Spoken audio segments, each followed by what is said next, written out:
Okay. In the name of the Father, of the Son, of the Holy Son, Spirit. the Holy Amen. Spirit. Amen. Come, Holy Spirit, fill the hearts of your faithful, and enkindle in them the fire of your divine love. Send forth your Spirit, and they shall be created, and you shall renew the face of the earth. O God, who by the light of the Holy Spirit did instruct the hearts of the faithful, grant us by the same Holy Spirit to release what is right and just, and always to rejoice in His consolation through Christ our Lord. Amen. Amen. Amen. From the Holy Gospel according to St. Luke. Glory to you, O Lord. On a Sabbath, Jesus went to dine at the home of one of the leading Pharisees, and the people there were observing him carefully. In front of him there was a man suffering from dropsy. Jesus spoke to the scholars of the law and Pharisees in reply, asking, "Is it lawful to cure on the Sabbath or not?" But they kept silent. So he took the man, and after he had healed him, dismissed him. Then he said to them, Who among you, if your son or ox falls into a cistern, would not immediately pull him out on the Sabbath day?" But they were unable to answer his question. The Gospel of the Lord. Praise to Praise you, to O you, Lord Lord Jesus Jesus Christ. Christ. The 3 pointers for today's Gospel. Number 1, in today's Gospel, Jesus challenges the Pharisees by contrasting how their disproportionately rigid ways of following the Jewish laws of the Sabbath is totally inconsistent with curing of a sick person as prohibited work on the Sabbath.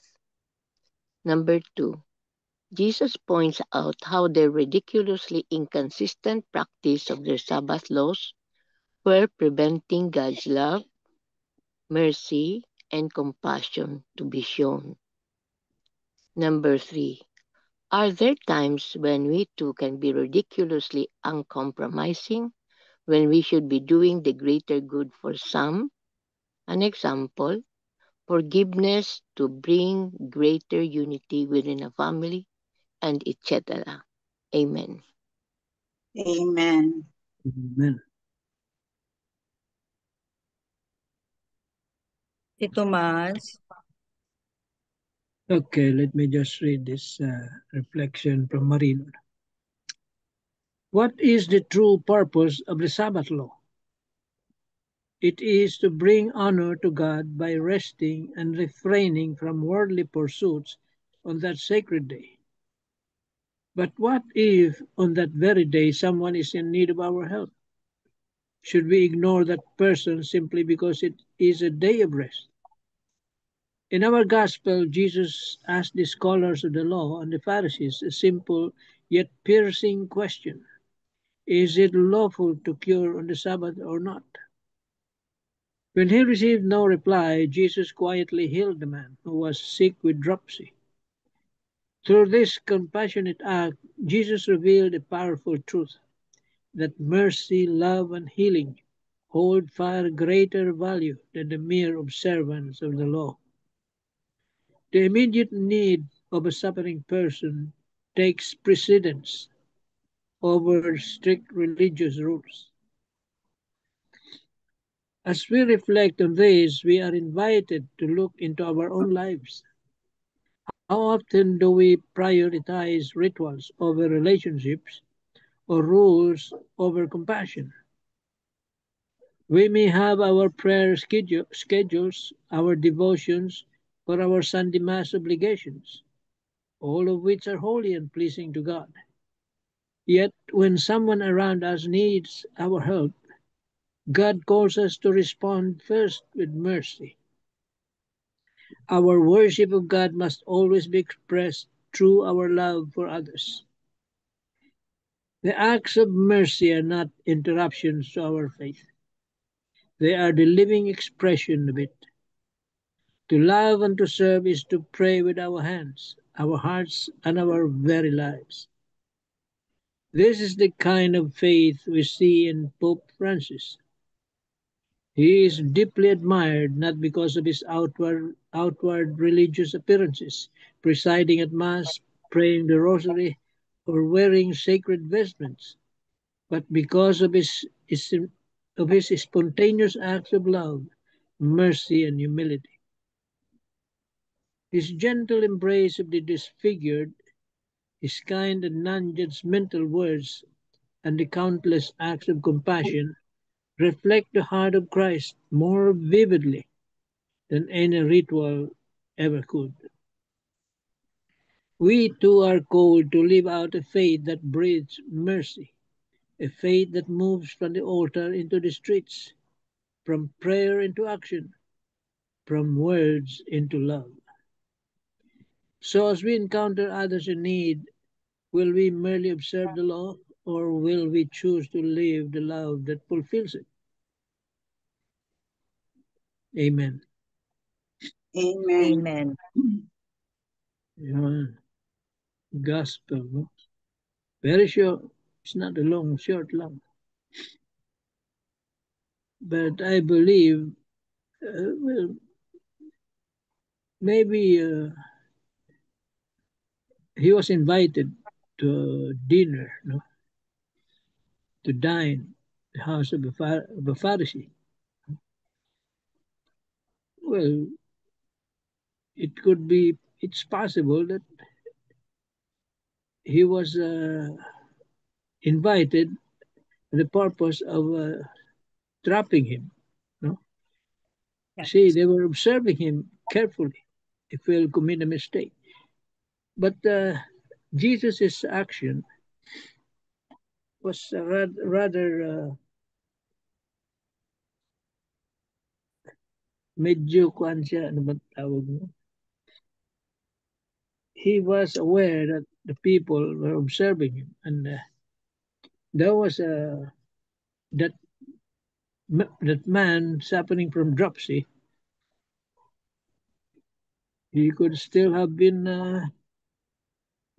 invited by them. See, to observe, especially it is a Sabbath, to observe if Jesus will do something to heal him.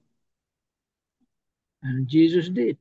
But what Jesus did was to ask them if, because he knows what they were thinking, is it lawful to cure on the Sabbath?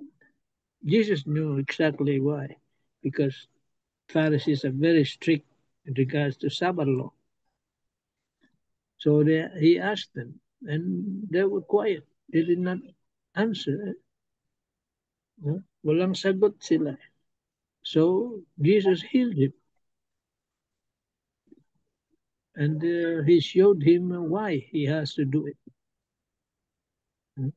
Who among you, if your son or ox falls into a cistern, pababayaan niyo lang ba mamatay doon? Or sa Lunes niyo pa akakaungin niyo, hahanguin yung tao? Yun.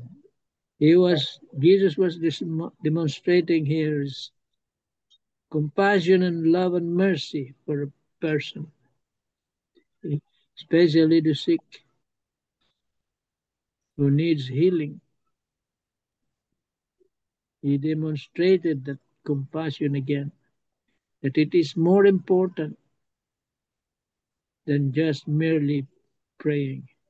Okay? Praying is not wrong. Surely it's not wrong. But if you are presented with an occasion where somebody needs your help, you cannot just but not help him. You cannot just continue praying, but you have to do something as a Christian believer would do. Dito matetest yung resolve ng isang tao. Talagang Kristiyano ba siya? Or Kristiyano lang sa pangalan?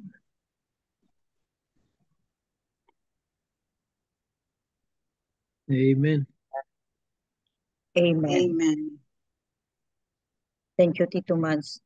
So, I'm going to share to you, no, one paragraph lang of Thought of the Day of Tito Ricky, no. So it says because it is so it is so applicable to our modern life, no, na how things that we can do on a Sabbath or things that we cannot do. Pero itong sa modern life natin, no, especially sa mga healthcare workers, sa mga those who are working example lang ang healthcare workers, there is no Sabbath or there is no Sabado or Linggo. Every day is the same. For the mere fact that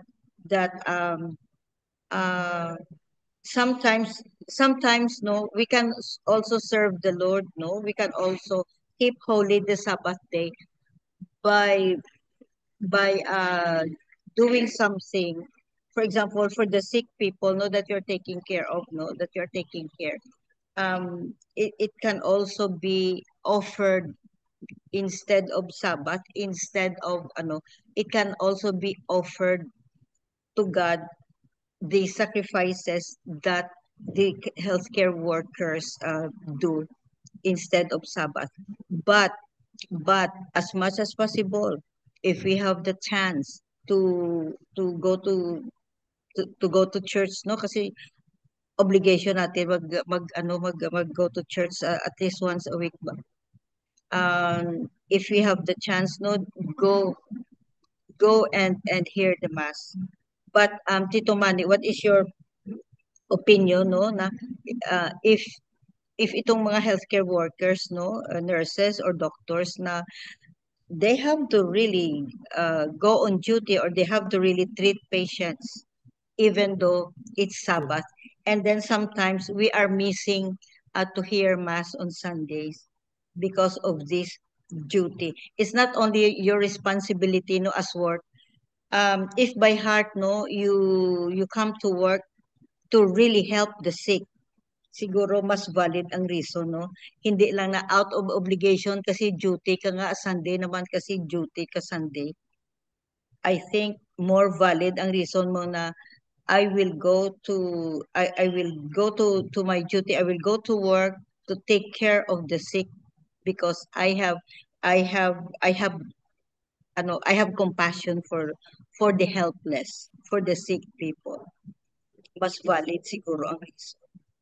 I don't know, Tito Mans, what do you But think? you have to allot a time, just 1 hour. Meron ka namang kahalili siguro or katuwang doon sa duty mo, siya muna. Maghalinhinan kayo. 1 hour. You allot 1 hour for the worship. Mahalaga din yun. Although caring for the sick is also important. But It's not possible kasi once you are on duty or once, especially sa mga hospital workers, no, you cannot really go out mga 1 hour just to say mass. Pero siguro okay na ang substitute na online mass. yeah, online kung it's If really it's impossible, impossible. online Oo. pwede. But siguro once in a while naman, you can have time also. You can ask somebody to replace you or take your place. Kung talagang wala, maybe online. Mabigat na situation yun. Mabigat na situation niya. It's a really kung minsan ba you're caught ba? You are caught in a crossroad na kasi wala kang may obligation ka din to go to may obligation ka din na to see patients or to come to work even though it's kasi hindi naman nag-close ang hospitals eh. Ang clinic, Pero oo, nag-close. So, siguro naman hindi siya nag-iisa. Siguro siya meron shifting siguro yan or ano. oo. Sa mga nurses may shifting. Yeah, there May are shifting masses sila. in the morning, meron din masses sa evening, Yeah, noontime. oo. Marami namang oras yan eh. Just 1 hour. Sa part naman ng mga doktor, hindi naman 24 hours na nandyan ka sa clinic, sa office. Saka pwedeng Sabado. Kung pwede. Yan, open na. Nag-start ang anticipated mas so amen. Thank you, Tito Mans. Tita Sabet, you have something? I will read the reflection of our in his steps. It really, I like the reflection. Okay, there are two kinds, they were watching him. Two kinds of eyes watch Jesus. The first kind of eyes belong to a sick man, looking at Jesus with a heart full of faith and hope, longing to be healed. The second kind of eyes belong to hard-hearted Pharisees, watching Jesus with a skepticism that no miracle can convince. They only watch for errors in order to disbelieve the word of God. Jesus rewarded the first kind with mercy and healing. The second kind, he put to shame and silence. So, law should not limit goodness, no? So, there are a lot of laws man yun, no? Even in our community, in different denominations, in different religions. I can remember the sharing of Brother Bo Sanchez a long time ago na when he joined the community, parang daghang rules to follow, no? Parang na rin, law. Ang hindi niya maintindihan, parang joining na the community din, parang mayroon kayong law na pag hindi mo tinupad, gano'n, parang hindi na yun, by heart, kasi maano naman lang, like for example, no, o nag-rosary ka ba? Nag-rosary, example lang yun, nag-do your rosary, your kanang prayer time, ganun, no? So, yung leader ng community magsabi daw, kapag hindi mo ginawa yon, you have to, parang ikonsensya ba, no? yung member, at to the point na, na lang, na lang yung member ng community, parang hindi na, mag-line na lang, no? Just to kasi parang strict talaga when it comes to their, so, ang sabi ni Brother Bo, I think it's not the real that God want us to be, no? Nga kahit kailangan ka maggawa ng mga ganon, no? For the sake lang of the community. So, yun, sabi niya, that is why na I was na mislead siya in joining siguro former communities, wala pa siya involved din talaga sa niya ngayon. So, yun lang, no? Ang sa amin rin, sa Handmaids of the Lord, may mga rin, instances na may mga like, magsabi yung leader namin na kailangan pag mag-join ng community natin dito, huwag magpabaro ng money. Huwag magpabaro ng money. Kasi may point naman. Kasi that's the reason daw na if magpabaro ka, ibigay mo na lang. Kasi hindi naman, hindi daw masyadong malaki. Like for example, mayroong isang sister na nangangailangan niya, gusto magbaro sa iyo ng 10,000 or 5,000, bigyan mo na lang ng 500. huwag mo na lang isingil. Just i-give mo lang. Kasi we are discouraging you borrowing money in a community. At ano rin, it will lead to parang maano yun ba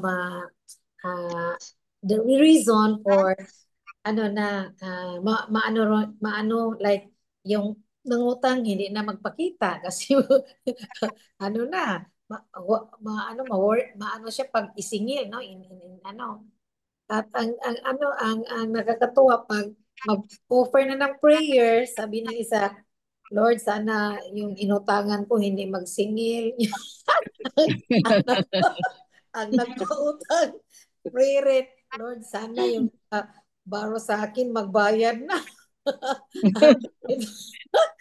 yan lang pero really I have a member in my community na until now hindi din talaga ako binayaran pinag-ano ko na lang ng Panginoon kasi I really Lord, bahala ka na. bahala ka na Lord pero yun lang ba totoo talaga siya yung parang na ano siya na kung sino siya siguro hindi na siya nag-attend yun ba no anyway yun lang Hindi na talaga siya nag-attend. Baka hindi na siya singilin nag-attend ng siya. prayer meeting yan ko sa totoo lang sinisiro naman yung pagtulong ko sa kanya pero malaking amount kasi Jesus talaga hindi ko yung ano namin speaker attorney pa nga sa ano ito siya stewardship sabi niya attorney siya yun kayong ano ha kayo ring mangutang kailangan kayong magbayad yun yung pinautang ko nag-attend nag-attend ikaw salamat Lord yung ano na ang speaker ang speaker na yung ano sa kailangan yung kayong magbayad kasi hindi utang dapat bayaran no you will not prosper if will not pay no ang utang dapat bayaran tayo Iba ang utang, iba ang hingi. yeah in our community parang ano yun we have to pray yun na yung utang sana for good man lang like wala na kayong kakainin sino namang hindi tumutulong pero yung ibang reason why nang utang kayo ay nako refrain from doing utang after ano namin training nag-message siya sa akin ma'am magbayad na gyud ko nimo ma'am after before mo end this year ay nako 2023 pa man Gino. Not keeping Oh her my promise. God. Oh, promise yan na ano. Sabi ko, uy, you know what? Iba yung, totoo, iba yung bigay, iba yung utang. Kasi, Iba ang utang.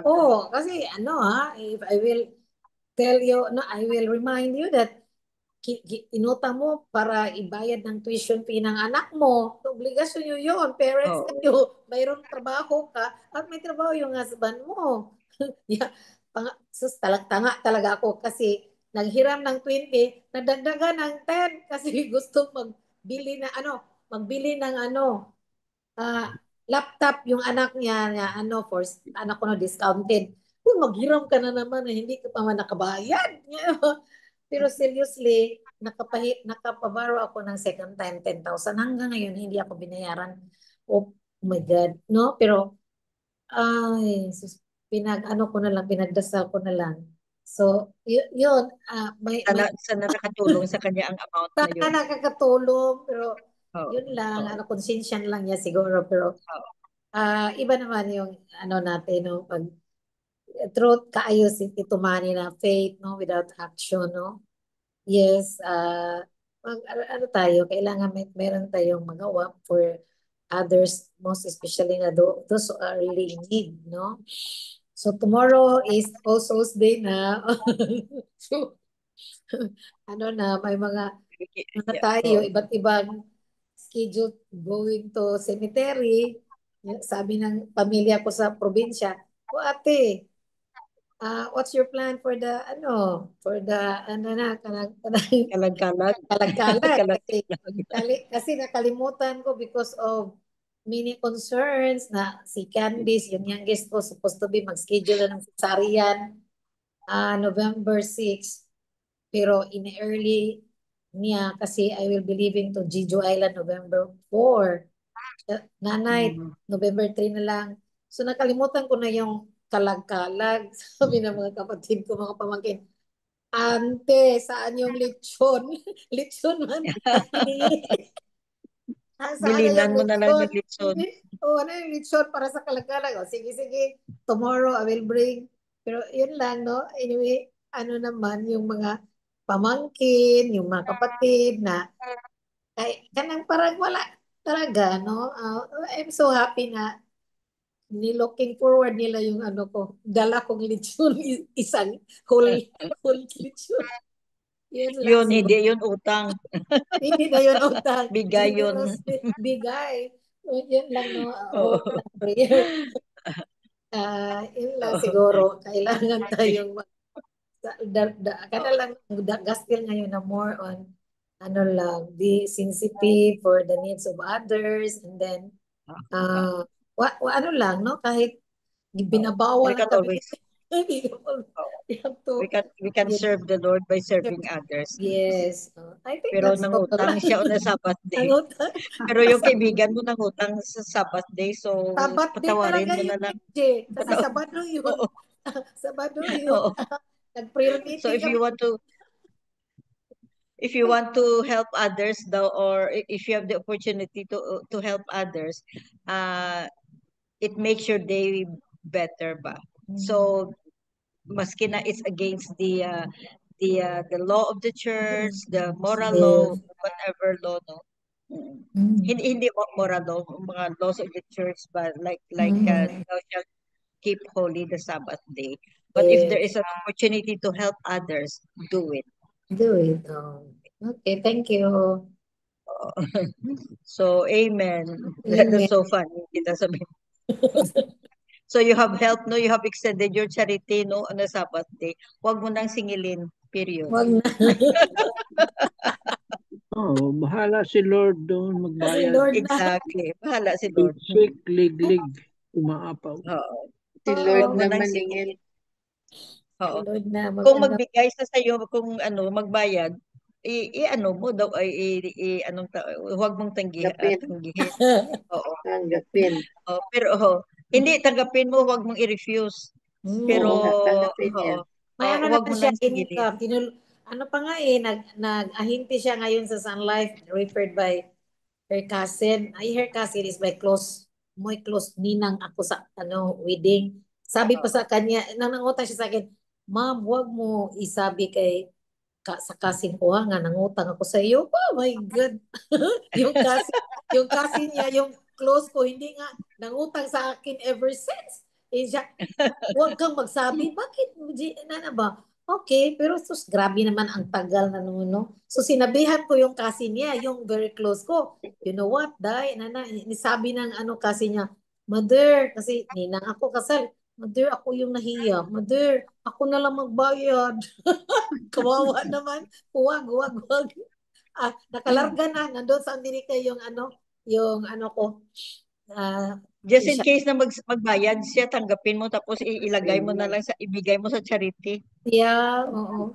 Pero Oo. kung Kasi gusto matagal magbayad, na na na, na ipalabas mo na ang pera mo long time ago. That means yes. na hindi mo kailangan, you are still comfortable Yes. kahit na binayad mo. So that Ibigay means ko na na, lang sa kay Father oo, Santos ibigay mo na lang sa charity at sa just in charity. case magbayad siya. Oo. Kasi nabuhay ka naman na walang, Bayad. hindi ka nagbayad. Oo. So, yun na lang. Oo. So, amen. Amen. Any word of wisdom, Tito Mans, before we close? Yes, very simple lang. No? Sabi nga ni Lord sa Gospel ni Mark, no? That Sabbath was made for man. Ano ba sabi dito? It is to bring honor to God by resting and refraining from worldly pursuits on that sacred day. It was made for man para makapagkuhan siya, worship kay Lord. But man was not made for Sabbath. You see? Hindi ginawa yung Sabbath para Para sa tao. ano bang tawag yun? Kasi iba-iba tayong paniniwala. Ibang relihiyon. See? Hindi mo pwedeng sabihin sa iba. Katoliko ka, Kristiyano, okay. It was made for man. But man was not made for the Sabbath. Kasi hindi mo pwede siyang persahin. He has the free will to worship or not. Yan. Yun ang ibig sabihin doon. Oo. Sabbath Amen. was made for man, not man for the Sabbath. So, But Jesus is the Lord of the Sabbath. He's the Lord of the Sabbath. Amen. So, amen. Thank you very much, Tito Manny. So, we will try our best talaga na we shall keep holy the Sabbath day because it's a commandment of God. It has to be followed. But in case now there's a situation like today's gospel, no, you are still glorifying the Lord if you help somebody, especially the least, the last, and the lost. And you are still glorifying Him and make that day more special. Like the Good Samaritan, you see? Good Samaritan. And healing. May isa pa may healing pa during Sabbath. Oo. Babae. So, amen. Amen. Amen. So that ends our gospel and reflections for today, no? And thank you very much for the reflections, for the funny sharing, Tita Subit. Thank you very much, Tito Manny. Thank you all. Thank you, Tita Lynn, for the 3 pointers. Welcome. Yes. Heavenly Father, we thank you for this time together. We ask that you bless us and keep us in your care. May your peace, love, and joy fill our hearts and minds. In Jesus' name, amen. Amen. And all together, please, glory be to the Glory to Father, the to Father, the Son, and to the and to Holy the Holy Spirit, Spirit, as it as it was was in in the the beginning, beginning, now and now ever, and shall ever, be, World world without end. end. Amen. Amen. And And the the Father, Father, the the Son, Son, and the the Holy Holy Spirit. Spirit. Thank Amen. you all. Thank Thank you. you. Bye. Very much. God Love you guys. bless. Good night. Good Happy night. Halloween.